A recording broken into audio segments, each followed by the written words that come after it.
तत्परता दिखाते हुए भारत के तमाम प्रकार के नेशनल मीडिया को पीछे, और भारत ही नहीं दुनिया के तमाम प्रकार की नेशनल मीडिया को किनारे लगाते हुए कहा है कि सुनो दुनिया वालों, पुतिन हमला करेंगे। वाह ट्रंप वाह।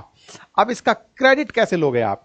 कारण क्योंकि अभी जिस तरह भारत के केस में आप 12 बार बता चुके हो कि मैं भारत और पाकिस्तान का सीज फायर कराया हूं, ऐसे ही दुनिया को क्या बताओगे कि हम बदला दिलवा दिए हैं, इस आदमी का हाल खराब करवा दिए हैं। क्यों ये सवाल बड़ा है? ये सवाल इसलिए बड़ा है क्योंकि ये कौन बताता है भाई? जैसे भारत पाकिस्तान का जब सीज फायर हुआ तो भारत ने एक बड़ा लोकतंत्र होने के नाते दुनिया के कई देशों को इन्फॉर्म किया कि देखो भाई पहले ये घटना हुई, हमने ये घटना करी, ये हुआ और अब हम ये करने जा रहे हैं, इस तरह की बातें चल रही हैं। हम मध्यस्थ नहीं बना रहे थे लेकिन हम इन्फॉर्म कर रहे थे। इंफॉर्मेशन के दौर में ट्रंप को, जैसे जैसे मैं एक यूट्यूबर हूं तो मेरे लिए सब्सक्राइबर बढ़े ये मेरी खुशी होती है, ऐसे ये तो पूरा पूरा सोशल मीडिया हैंडल चलाते हैं ट्रुथ नाम से। राष्ट्रपति भले ही हैं लेकिन बिजनेसमैन पैरेलल ही हैं। अब इनको लगता है कि पूरा पूरा सोशल मीडिया जो ट्रुथ है वो इनकी इंफॉर्मेशन से उठे और लोग जानने के लिए चल पड़े कि अरे ट्रंप ने क्या कहा है। बिल्कुल वैसा ही हो रहा है। इन्होंने, बताइए कोई ऐसा करता है भला? कोई ऐसे किसी को बताता है कि भैया सुनो, बोले हाँ आ रहा है वो। आपको कैसे पता? अरे मैं अमेरिकी राष्ट्रपति हूं, मुझे पता है, लेकिन मैं दुनिया को ट्रुथ के माध्यम से बताऊंगा। दुनिया वालों ट्रुथ पे आओ, जानना है तो कि क्या होने वाला है। अब ये बेचारे के हालात समझ लीजिए कि क्या हाल हो रहे हैं। मतलब ये तो खुन्नस ही इस बात का खा रहा होगा कि फिर काय की दोस्ती किए थे हम आपसे, हैं? आपसे मित्रता किए थे कि आप हमको पिटवाएंगे नहीं, और ले जाके हम ऐसे पिटवाएंगे कि मतलब दुनिया को बताएंगे कि सुनो आज ये पिटने वाले हैं। ये तो घनघोर बेइज्जती है सर हमारी।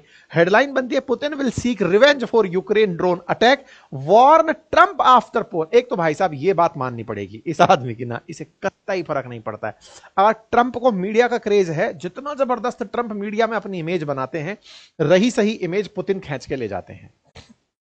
मतलब ट्रंप का पूरा पीआर खाने की जो ताकत है वो अकेले पुतिन में है। ट्रंप अपने आप को दुनिया में जितना बड़ा मसीहा बनाने निकलते हैं कि अपुनिच भगवान है, अपने ही चलते पूरी दुनिया के देश चल रहे हैं। ट्रंप जितना ऊपर अपने आप को लेकर जाते हैं, ये आदमी उसी के ही माइलेज को और ऊपर तक खींच ले जाते हैं कि तुम नहीं बेटे अपन है। अब आप पूछे वो कैसे? आप पूरे घटनाक्रमों पर मतलब जोर से सोचते हुए चलेंगे ना तो आपको मालूम चलेगा। ट्रंप ने पहले पुतिन को कभी फोन किया था, भाई ने होल्ड पर डलवा दिया कि थोड़ा रुकिए अभी हम मीटिंग में हैं, आते हैं। ट्रंप पुतिन को फोन कर रहे हैं, पुतिन होल्ड पर चले जाते हैं कि आते हैं। अगली बार मीटिंग के नाम पर बस ये कहते हैं कि हाँ बात करेंगे, आपने दुनिया में ढिंडोरा पीट दिया है कि पीस डील होगी, हाँ चर्चा करेंगे। अभी कुछ भी ऐसा प्लानिंग नहीं हो रहा। अभी क्या बोल रहे हैं भाई साहब? ये फोन किए तो दोनों के बीच में 1 घंटे 15 मिनट बातचीत चली, और उस 1 घंटे 15 मिनट की बातचीत में पुतिन केवल एक ही बात बोले कि देखिए बात ऐसी है कि जो हमारे साथ हुआ है हमें बदला लेना होगा। मतलब ये बिल्कुल ऐसा लग रहा है जैसे मिर्जापुर नाम से जो अपनी वेब सीरीज नहीं थी एक, मतलब भारत में काफी फेमस अपनी एक वेब सीरीज रही है उस तरह से मतलब कुछ फीलिंग ये भाई अपना दे दिया है। और फीलिंग इस तरह से दिया है कि देखिए सर बदला तो लिया जाएगा, बिना उसके काम चलेगा नहीं। तो ट्रंप ने अपनी तरफ से रिवील करते हुए कि फोन कॉल हुआ था मेरा पुतिन के साथ, और उसने एक ही लाइन बोली कि देखिए अभी तुरंत तत्काल प्रभाव से शांति का हमारा मूड नहीं है और हम बदला लेंगे। और 1 घंटे 15 मिनट की बात में ट्रंप खुद दुनिया को बता रहे हैं कि it was a good conversation but not a conversation that will lead to immediate peace. लेकिन हां इतना अच्छा कन्वर्सेशन भी नहीं था कि हम ये कह दें कि दुनिया में अचानक से शांति आने लगेगी, ऐसा भी नहीं था। साथ ही साथ हमारी और भी कुछ बातें हुई, और वो बातें क्या थी? Lead to immediate peace. President Putin did say and very strongly that he will have to respond to the recent attack on the airfield, कि जो उनके एयरफील्ड्स पर हमले हुए। आपको मालूम होगा 1 तारीख को हमने एक खबर कराई थी जिसमें बताया था कि यूक्रेन ने रशिया के एयरफील्ड्स पर हमले किए और उसके चलते रशिया के एयरफील्ड्स भी बर्बाद हुए और 40 के आसपास एयरक्राफ्ट रखे रखे उड़ गए, मतलब जला दिए गए। मतलब इस तरह का यूक्रेन ने हमला किया था।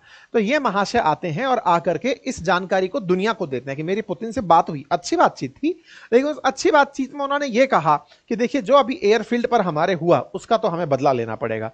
और भाई साहब ये आदमी ट्रंप जो है ना, इसकी तारीफ इस बात पर होनी चाहिए कि उसे 1% भी, मतलब ये जैसे अपन कहते हैं ना किसी में अगर इमोशनल इंटेलिजेंस हो तो थोड़ा बेहतर होता है, ये आदमी उन सबसे ऊपर उठ चुका है। इसे लगता है कि दुनिया में इमोशन नाम की चीज नहीं है। आप सोचो ये आदमी एक तरफ से तो पिटवा रहा है उसको जेलेंस्की को, है ना।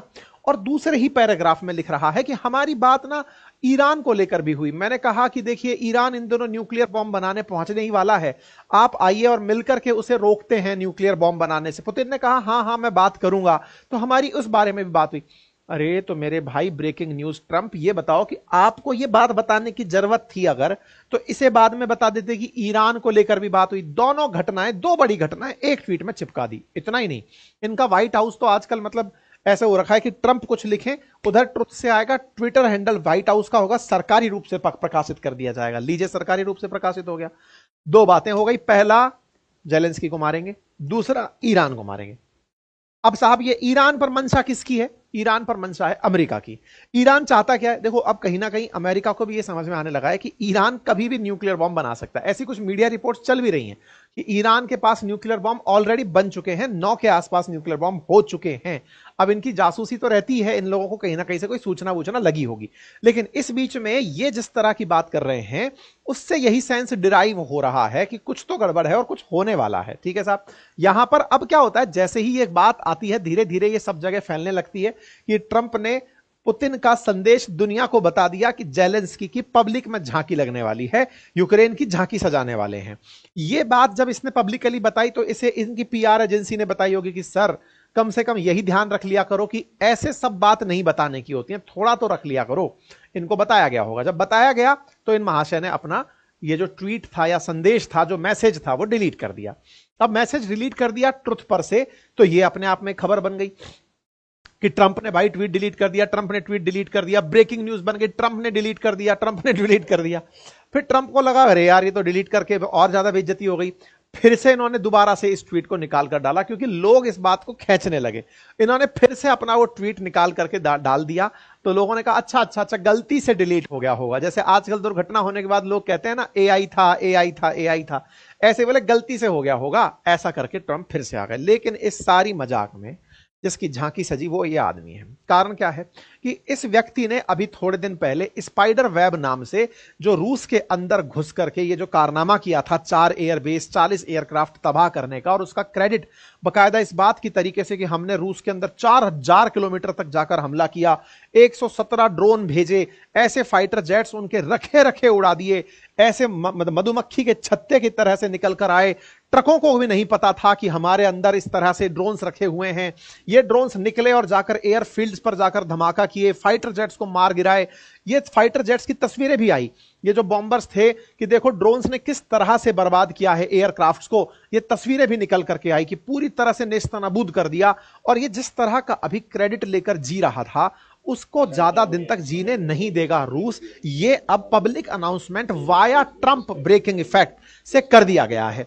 ये भाई साहब बड़े खुश थे इस बात पर कि हमने बहुत तगड़ा कारनामा कर दिया है, हम रूस में गए थे, हमने ये किया था। अच्छा एक और जानकारी देता हूं मैं आपको इन दोनों के बीच जो भी चल रहा है। इस बीच में आपको याद हो तो मैंने इस सेशन में आपको जानकारी दी थी, यही वाला जो सेशन था इसमें मैंने जानकारी दी थी कि ये जो व्यक्ति है ना इनका, जिसका नाम है वसील मलिक, ये वसील मलिक नाम का जो आदमी है, इसने इस पूरी घटना को अंजाम दिया था।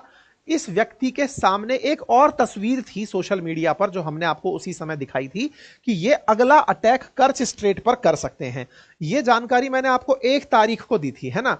1 तारीख के दिन मैंने ये तस्वीर दिखाते हुए आपसे कहा था कि ये अगला टारगेट कर्च स्ट्रेट को बना रहे हैं। कर्च स्ट्रेट क्या है? असल में क्या है ना कि रूस ने वर्ष 2014 में यूक्रेन का एक पोर्शन जिसका नाम था क्रीमिया, उस पर कब्जा कर लिया था, जिसके चलते उसे G8 से निकाल दिया गया था। G8 तब से G7 है। उस क्रीमिया पर जब कब्जा किया 2014 में, उस क्रीमिया को रूस से जोड़ने के लिए एक लगभग 21 किलोमीटर के आसपास का ब्रिज है। वो ब्रिज एक स्ट्रेट के ऊपर बना हुआ है जो कि सी ऑफ अजोव को ब्लैक सी से जोड़ने वाली स्ट्रेट है, यानी जल संधि है। उस जल संधि के आर पार जमीनों को जोड़ने के लिए एक पुल बनाया गया। उस पुल की तस्वीरें थी ये वाली। चर्चा होने लगी कि जिस तरह से ये माननीय